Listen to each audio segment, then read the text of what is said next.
liberty in America is under assault. We no longer live in a reality that includes property rights.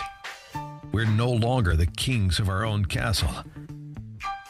We no longer enjoy the true benefits of capitalism. Instead, we're negotiating our rights with our own government. This isn't how our country was founded. These aren't the ideas of our founders. It's time to seize back our country. This is the Liberty Hour, where these important issues will be discussed for the sake of America's future. With a cigar in one hand and a copy of the Constitution in the other, here's your host, Sean Thompson. This is the Liberty Hour, where clips come in at the last minute and we adapt and overcome, baby.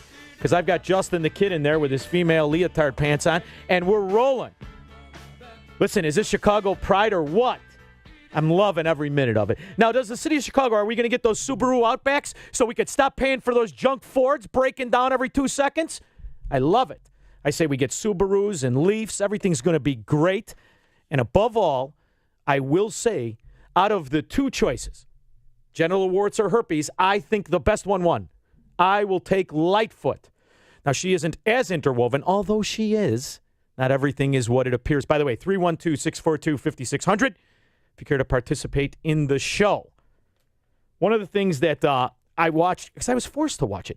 Why is it, Justin the Kid in your tight leotard pants from Lululemon, why is it that the city of Chicago feels the need to break into TV? I don't live in Chicago specifically. I have to live right next door to it, which sucks on its own. But I don't live in Chicago specifically because I don't want to be inundated constantly with the open and notorious, in-your-face insult to your intelligence, the Chicago, Illinois politician. I don't want to even see him. Every time I think of these idiots, I think of that drunken stumble bum Ed Burke, his pretend law firm, or the midget Mike Madigan, or Coco Joe Moreno, the tough guy. What's he going to do? Go back to lobbying? Scumbag alderman that he is? Or more importantly, does anybody know that Dick Mel's, daughter? Did Dick Mel's daughter, who wears his suits, did she win? I don't know. Must have been a landslide by the freaks. Yeah. In the meantime, you think anything's going to change? Because the idea of Chicago politics changing for the Chicagoan doesn't mean the way you and I think of change. When we think of change, we think of less power to the government, less omnipotence in your life. We think of less restraints. That's not how government transforms under the ideology of the totalitarian Democrat. That's not what they have in mind. See, what they have in mind when government changes is that it becomes more intrusive, more important. In fact, it becomes even a representative of religion. My friends, what I want you to do is grab the hand of the person next to you. You ever see these people in that audience? I ain't touching you.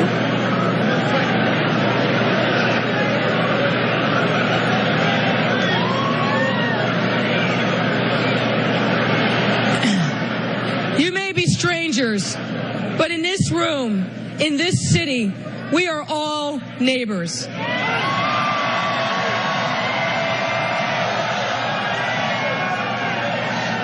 I want you to feel that power, neighbor to neighbor, that comes when we unite and join together as one Chicago, indivisible and united for all. Well, it's good that she said that because her policies are the exact same philosophy.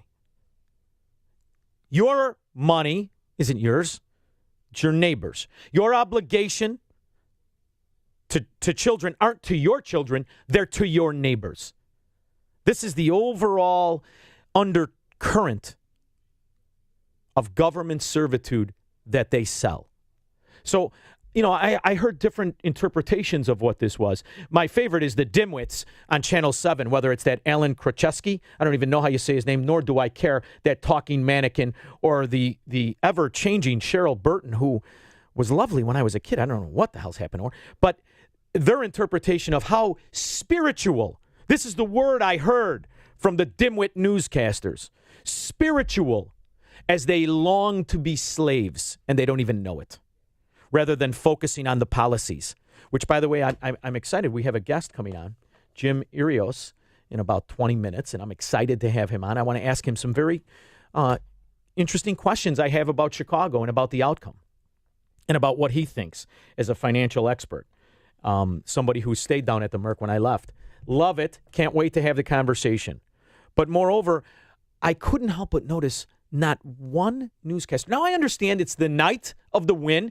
I didn't think it was going to be a close race, although I will say, as I watched that day and you watch the extortion rackets known as the SEIU union mount up their manpower, I thought maybe it could be closer than it was anticipated. But it turned out to be a blowout. But it didn't matter in terms of a change of direction, trajectory, or policy for the failed, bankrupt city of Chicago. Bankrupt. And all that each one of these hermaphrodites promised was more of the same. More of the same in taxation, more of the same in spending, and more of the same in failed policies. Now, to me, everything can be cured when you have a sound fiscal structure. Everything can be cured when you have principles and fundamentals. So one of my favorite topics to tackle is the immigration topic, right? Because people are so emotional, so brought off into the cornfields of their own stupidity that they argue everything but the core issue of immigration. It is not what you seem. It is the absolute intent of the individual immigrant that needs to be accommodated. For instance, let's do it the smart way. The way most of our grandparents or great-grandparents, or who knows, maybe you people came over with the Mayflower, whatever, or maybe you came over last Thursday like some of our listeners did from these Eastern European socialist countries. They were fleeing, just coming to the Western one. But anyway, it's about the individual intent. That's what America is. It is about a place where we are supposed to abide above all else the property rights of the individual and the freedom and liberty of said individual. So to me, there is no such thing as bad immigration when that is the foundation, fundamental baseline of it. For me, that we can include people from all around the planet if you're coming here for that. Great. Come on in. I want it fast and easy, and I want us to be that beacon of freedom and liberty I learned about as a child. I understood as I read the documents of what makes us different, and that how we are structured solely for the benefit of the individual, and that we are promised a covenant never to be a slave to government. Now, over the last 240 years, that's drastically changed, and here we are today, where Lightfoot runs like Hugo Chavez, and she appears to be the better choice. But to me, that's the immigration issue in total. So if you want to solve the problems with it, you solve the problems with the American system of welfare, pretending it's a right, whether that be schooling or health care or food or housing or whatever other entitlement they deem to be necessary that they cast upon the cost of society, which is what Lightfoot does when she gently says, hold the hand and we are all one, undivided. When that is exactly the opposite of what Americanism is.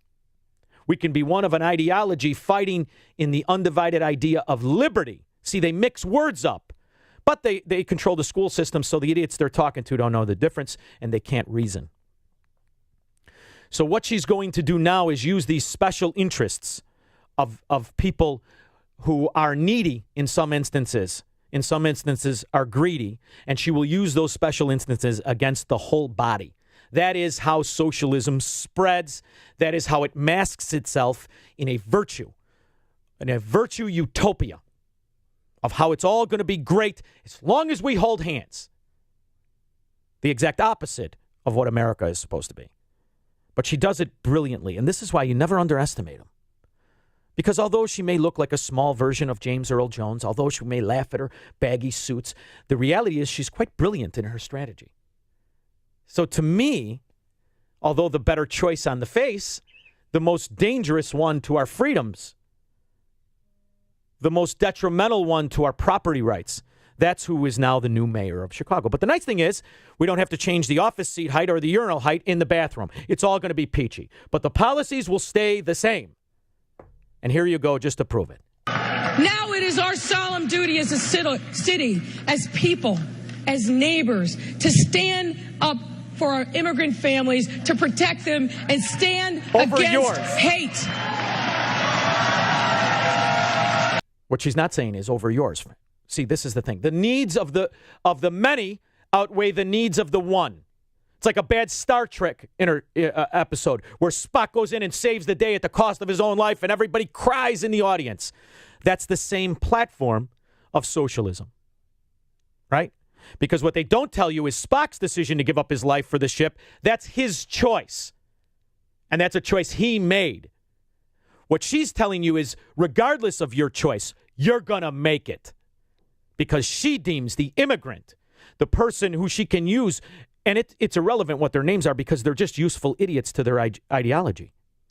What she is selling you is, you are not entitled to your own freedom and your own property and your own decisions. For only Lori Lightfoot, the woman who's made such good choices in her life, she is there to make the choices for you. And we'll let her finish. And we will make sure Chicago is a place that will welcome immigrants for the next 150 years.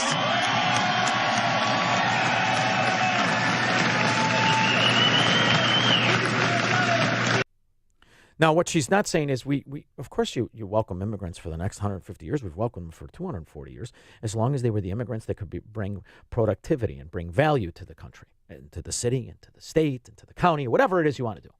See, we've lost the foothold of what it is, where in their mind, all that America is one big Social Security office where you come on in and they figure out what you need and they'll take it away from my kid in there in his tight mom's pants. They're going to take it away from him because he doesn't deserve it to give to the virtuous underachiever or needy immigrant. This is the same betterment of society. Needs of the many outweigh the needs of the one that started the Bolshevik Revolution in Russia. It's the same thing. And the trajectory of failure is irrelevant because in none of these clips, and I've gone through them all on my way in, and when the kid handed me the little clips, I don't see nothing about the problems. Not a thing about the money problems. In fact, it's quite the opposite. Now that she's here, and by the way, the last time we had the last time we had a Republican mayor of Chicago, I'll bet the kid in there doesn't know, he had my last name. Did you know that, kid? Big Bill Thompson, way back in the 30s. He was the last Republican. Now, he was as crooked as Grand Avenue, like most of the Chicago politicians are. And what Illinois proves, whether it's Durkin or whether it's Cullerton, it's just different versions of the same thing. Durkin's just a principled version of, hey, my brother's a lobbyist too. Just like Cullerton, just like Madigan and his son and all the fraud. It's all the same thing. So in Illinois, the only difference between a Republican and a Democrat is the Republican has a nicer suit on. That's it. And in most cases, he's taller, except for Pat Brady, who single-handedly proves that wrong. That's how it mainly goes. So although we've only had a Republican about 90 years ago, 80 years ago, doesn't really matter that they won't recognize Lori Lightfoot's idea of spend and worry about taxes later or penalties or fees. It's the same thing as Grady. As I said yesterday, the only difference is 6 inches and forearm hair. One parts it down the middle, the other combs it to the side. That's the difference. And Chicago will have the same policies of onerous fees and taxations, but moreover, they will have the same solutions. The same solutions that destroy and turn your freedom and your liberty into an island. That's where we're going, and that's the trajectory of not just Chicago, but Illinois. Because you know what? The undertone plan, in my opinion, this is my opinion in there, kid. My opinion of the undertone plan is that Chicago is going to do so bad, but sell such a great future, that Illinois will bridge the gap by paying and bailing out Chicago. Now, I understand, and most of you understand that Illinois is bankrupt as well. But they can never really go bankrupt. Cities can go bankrupt because they're municipalities, they can go bankrupt. States can never go bankrupt because they constantly have the power of taxation. And as you see, the formula that is being revealed to you slowly, like a magic trick, is that Illinois, run now by a city of Chicago upper echelon Democrat, has already adopted different methods and different ways in which to tax the Illinoisan in the name of the Chicagoan.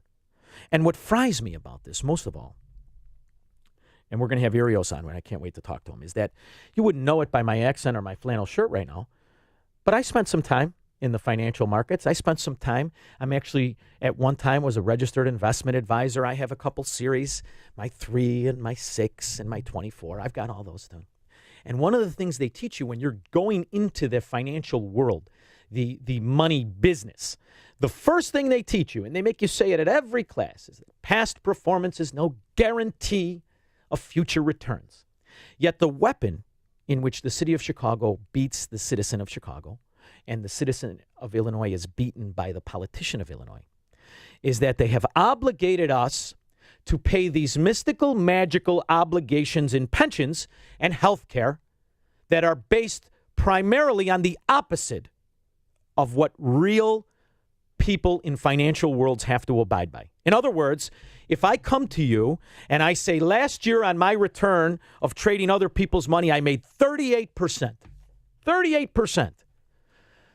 And I don't say to you, but that's no guarantee of what I'm going to do with your money next year. I go to jail. Did you know that? Jail. You're a criminal if you do that. Yet you have an entire fiscal system, an entire platform of pensions and health care benefits that is based on exactly the opposite. Not only is it based on exactly the opposite, but it yet guarantees a compounded payment on top of the 38% of 3% cost of living increase. It is, I call it magic math, unicorn math. And it's irrelevant that this is not discussed because what they did, the ultimate mobster scam, is they put it in the Illinois Constitution that it can never be touched. So you created an illegal agreement, a scheme. You know, and as I walked in, the young guy in there said to me, did you see Ocasio-Cortez? She's involved in a subsidy scheme. And he said to me, what is a subsidy scheme? And it's hard to just pick one in Illinois because everything is a freaking subsidy scheme. This entire pension problem that they beat us over the head with, that they run against their own failure, this is a scheme. That's the scheme. And Lori Lightfoot, in her dissertation of last night of thanking all of the little people in her life, doesn't discuss how are you going to fix it. And I've been waiting for J.B. Pritzker, and all he does is use the failure as different ways, and we're going to have to put up with his cohorts. Double the gas tax, double the fees, double the licenses. It's always the same. And one thing I was interested in as I was driving in this morning, they were interviewing C. Stephen Tucker, who I love, by the way. Great guy. Disagree with him on a lot of things with Trump, but a great guy, smart guy when it comes to insurance.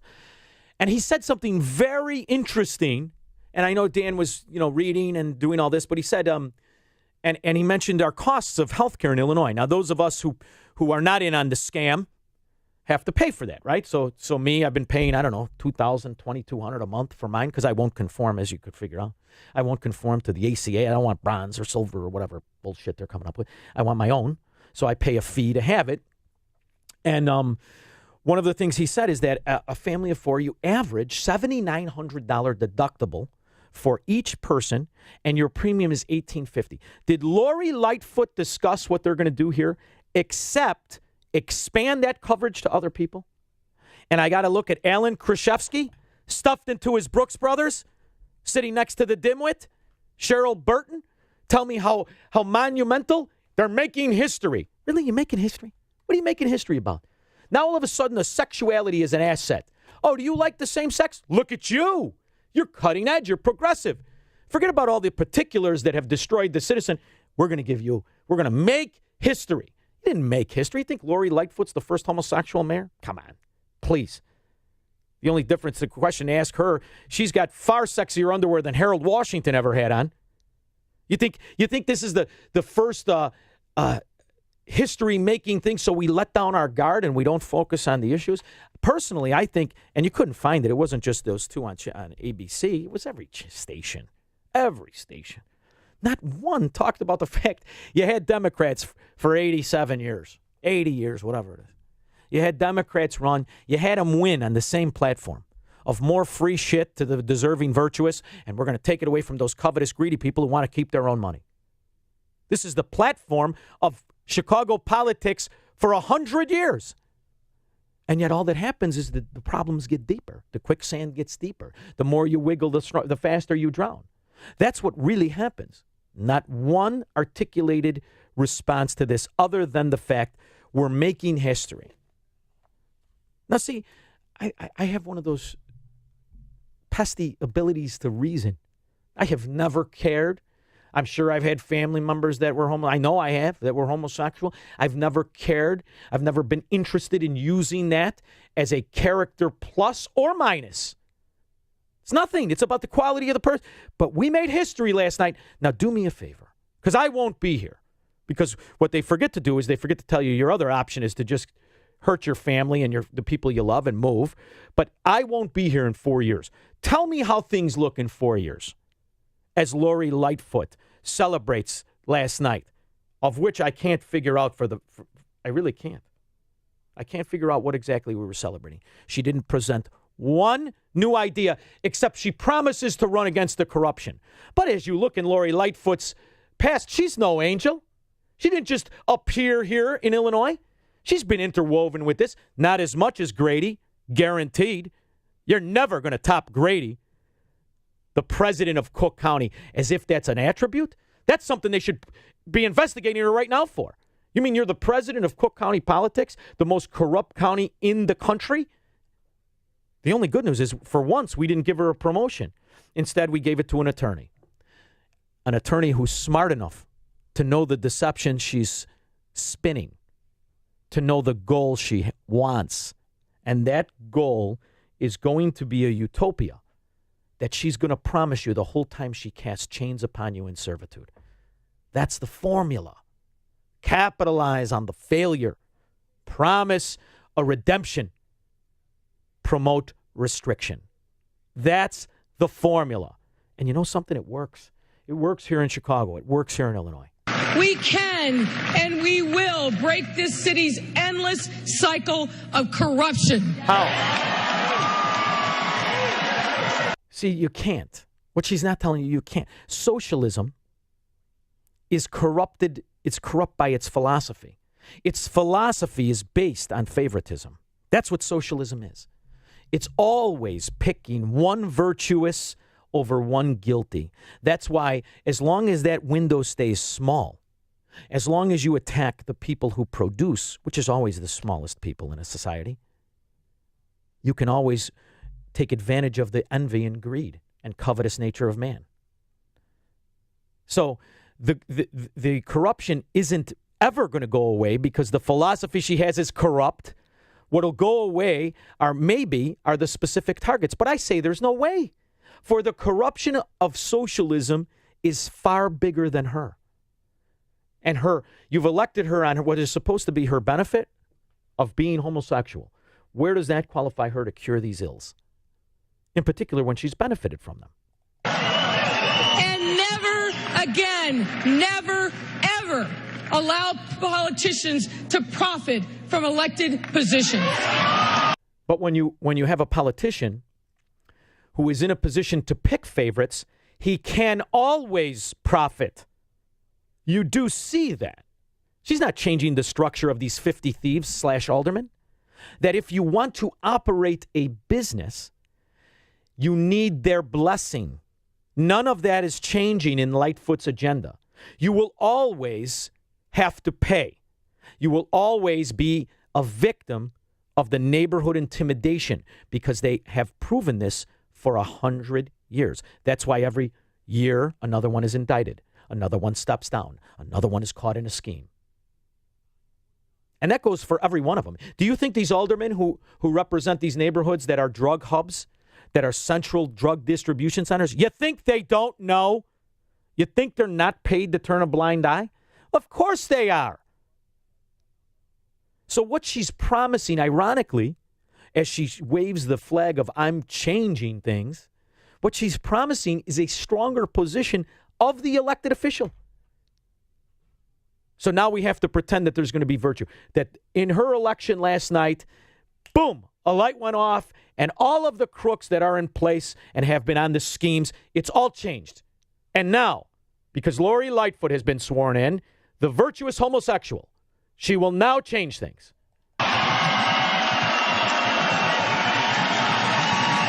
And the cheers. Together, we can and we will remake Chicago thriving, prosperous, better, stronger, fairer for everyone.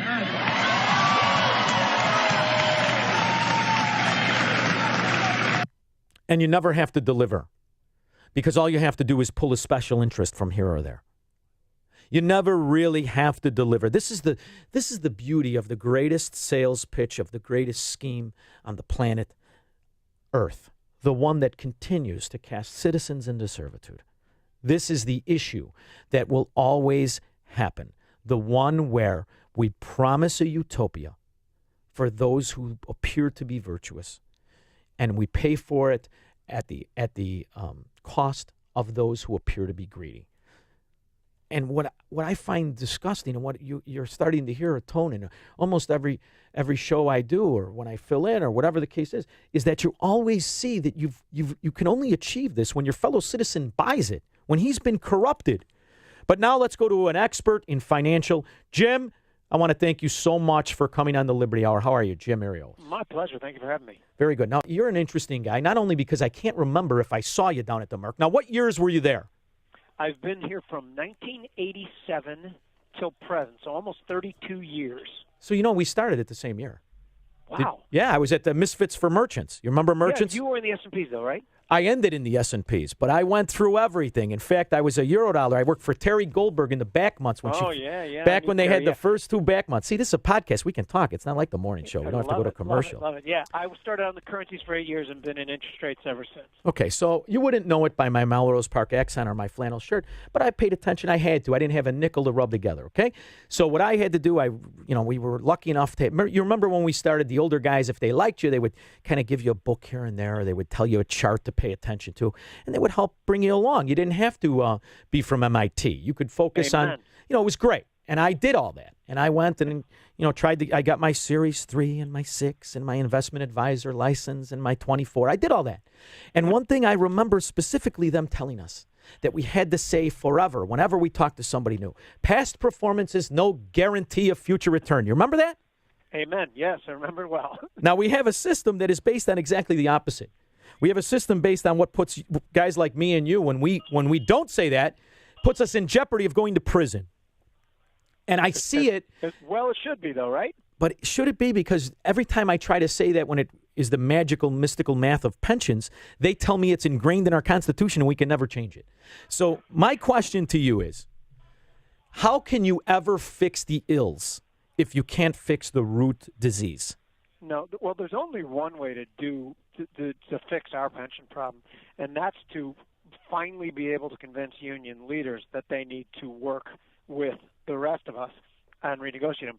Spoiler alert, they won't do that. Well, Jim, we're from the real world. What the most likely outcome is the same thing that happened in Detroit, the same thing that happened in Vallejo, California, where in a foreclosure, in a bankruptcy, all of a sudden you got to renegotiate. Remember, people are getting paid 35 cents on the dollars in other municipal foreclosures. And I know there's people out there who are like, well, states can't declare bankruptcies. Well, that's not really true. They can if they get government permission. It happened in 1933 in Arkansas, so there is precedent set for it. So if the next big recession comes, and we go into some sort of negotiated bankruptcy, and our debtors are going to have to suffer. So we could avoid that ahead of time, but they don't seem to want to. So now let's say, and I hope you're not too busy. If you are and you have to go, I understand. Let's say you and I are in my cigar store. You bring over your hamburgers, and we're talking, just me and you. And I say, Jim, what do you really think? Do you really think that down the road it's going to be that Illinois will bail out Chicago, and the plan being that the federal government bail out Illinois when a favorable socialist is in the presidency? Well, I think that if it was a favorable presidency, if this was the Barack Obama presidency, and keep in mind, was no fan of Barack Obama's macroeconomic policy, and I've stated that a million times. But I think if he was in the presidency, my guess is that there would be a far less worry of an Illinois bankruptcy. I think about Donald Trump, who I like his macroeconomic policies a lot more. I think that's difficult for the state of Illinois because he has no love for the state of Illinois. That was evidenced by the capping the salt taxes. I really think it was in some ways punitive of the four biggest high real estate tax states. And by the way, I actually think if I took myself 100 feet above it and looked at that policy, I'd say, yeah, why should the federal government subsidize profligate spending high-tax states? And they were. But when I'm getting the pinch of it, well, obviously I don't like it very much. Right, but principles are expensive, right? Amen. Right, principles are expensive, baby. Character is expensive. It's not for the faint of heart. So I agree with your overall premise that it isn't right that the rest of the country subsidized Illinois. They should pay the cost. The problem I have, Jim, is, and you see this, the amount of capitalists left in Illinois, the amount of people who believe in that system are dwindling at best and fleeing at most. So I don't see a bright future for Illinois. But that brings me to, I want to shift a little bit on something you said that I always wanted to ask you when I fill in, and we don't have time. If our future choices are, we're going to have a version of Keynesianism with a touch of protectionism, right? Like a Chevison water with a twist. We're going to have, that's going to be our philosophy for the Republicans versus the Ocasio-Cortez, Beto O'Rourke, Bernie Sanders. Let's just throw the towel in and we're socialists tomorrow. How do you and I, when we're old men, tell our kids we were capitalists when their idea of capitalism is protectionism with Keynesian infrastructure spending?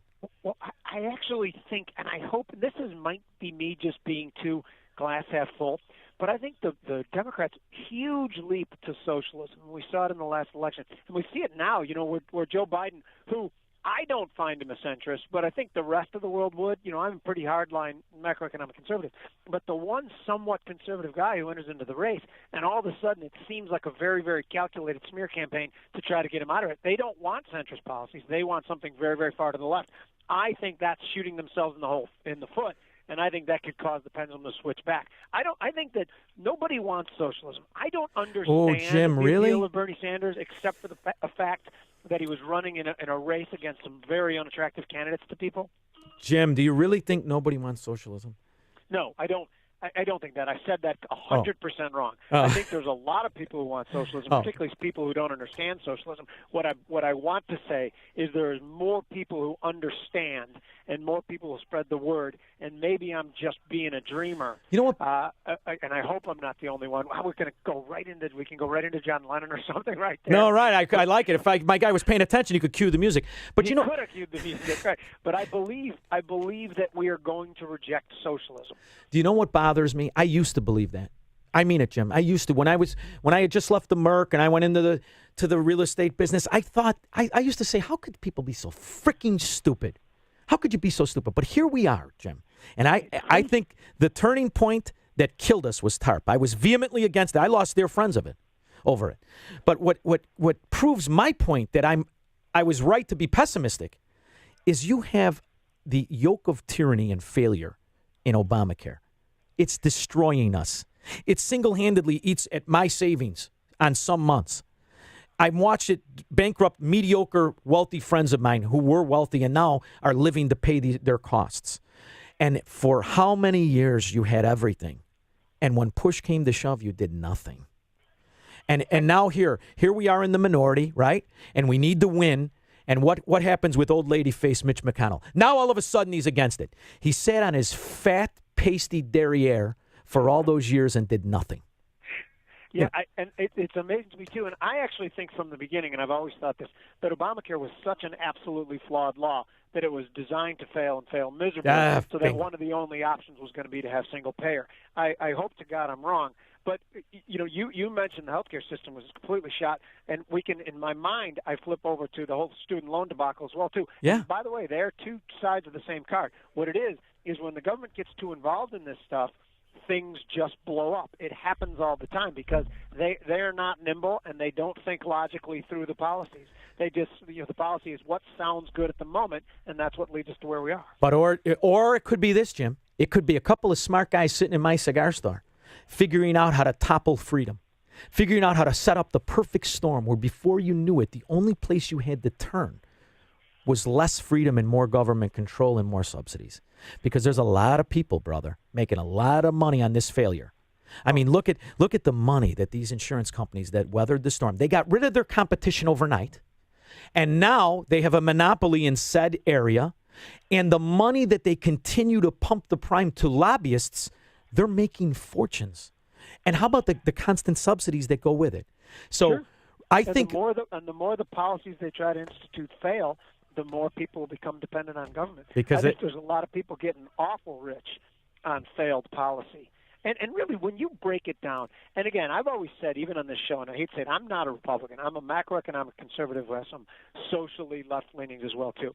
Yeah. When you break down the economic part of it, too, one side does better if more people are individualists and take care of themselves and make money and pay little taxes. The other side does better the more people are on government dole. So if one of their policies that pretends to try to pick people out of that fails and ends up with more people on, all they end up with better job security. I realized that when I was about 18 years old. And in every election, you see the trajectory of where we're going. This Lori Lightfoot won. Could you imagine if when we were kids, she came out and ran on what she won? She would have been, that was when Old Man Daley, they would have said, what are you, a communist? Yeah. And now look at where we are. And look at Pritzker. The idea that this guy, and you see what he's doing, everything he talks about is about taxing people more and more and more. And so, you know. It's an absolute joke, too, that the whole concept that Illinois needs tax money is just such an asinine absurdity. Illinois collects the fourth most tax revenues of any state in the nation. If they got a $100 billion gift today, they'd spend $200 billion by next Tuesday and tell us that they needed more. It doesn't matter what they get. They just will ask for more and continually tell us they're broke. Guess what? Well, of course you're broke if you just keep throwing money out an open window. So, Jim, do me a favor. What's the name of your restaurant? Brandts of Palatine, Brandts, Now, on Northwest Highway in Palatine. Once you go there once, you'll be a regular. So listen, You'll change your life. 4 years ago, I recognized this, and I positioned myself, and I opened up Liberty Real Estate Services in South Florida. Okay. So you got to do me you got to promise me something. When you recognize that I was always correct, just like when we were down there, and you recognize that you have to take that beautiful business of an example of entrepreneurship and move it to South Florida, I'm the broker. We got a deal? Total deal. All right, Jim. Listen, I want to thank you so much for not just coming on the show, but for having a conversation with me that it was fun. I enjoyed it. We covered a lot of topics, and this is the benefit of me doing a podcast. But I'm going to try and get you back on. I'm filling in next week for Dan and Amy, and it's going to be Bruce Wolf and myself. So if I can keep him focused, you got it. If I can keep him focused, we'll have you next week. Thanks, Jim. I'll see you. See, and that's the real conversation you have to have. That's why these podcasts, that's why conservative talk radio is important. Because what is it? It's a think tank for the common man. Because if you listen to the conversation we were having there, we covered the fact not only is this always the intent and the agenda, but who actually profits from it.